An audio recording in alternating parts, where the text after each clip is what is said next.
Welcome to Learn Easy and Smart. Dictation start. महोदय, पंजाब के अंदर चंडीगढ़ का झगड़ा हो, सरकार ने जिस झगड़े को टालना चाहा, वह झगड़ा और अधिक उग्र रूप लेकर देश के और सरकार के सामने आया।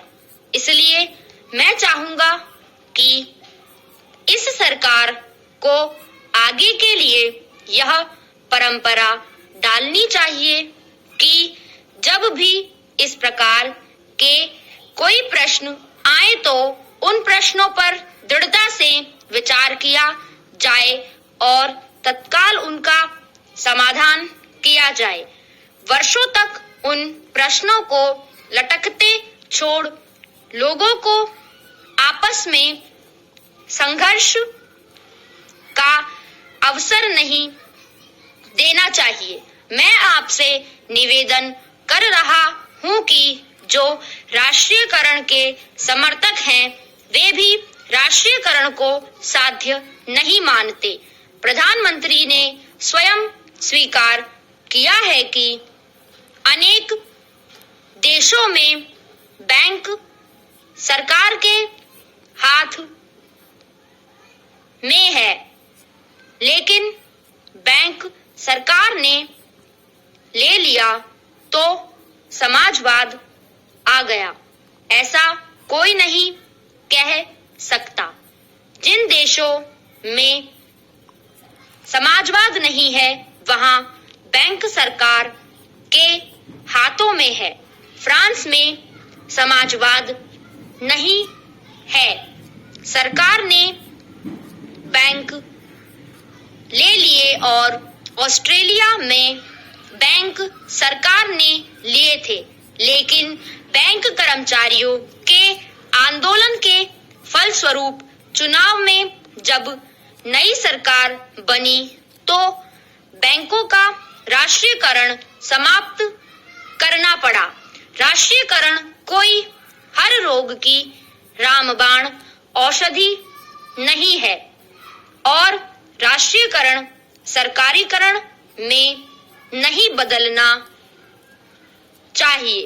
जिस तत्परता से सरकार ने बैंकों को अपने हाथ में लिया है, उससे आर्थिक क्षेत्र में कठिनाइयां पैदा हो सकती है।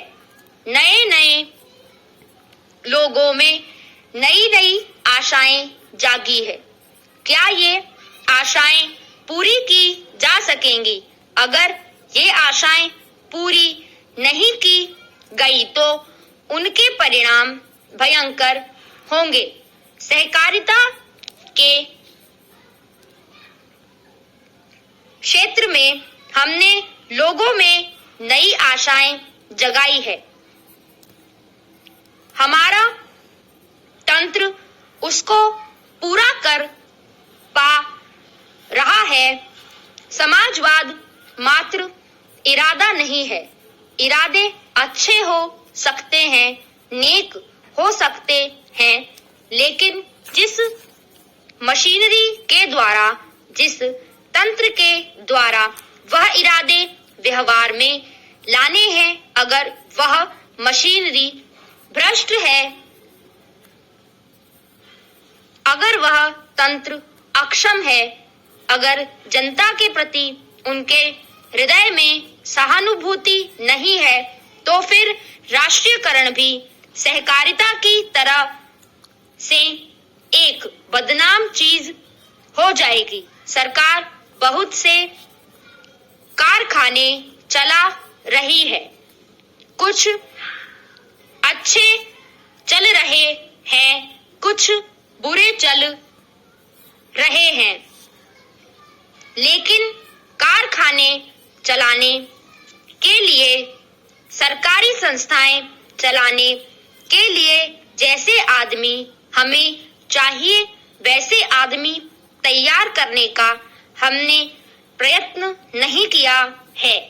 सार्वजनिक उद्योगों को सफल करना सरल नहीं होता।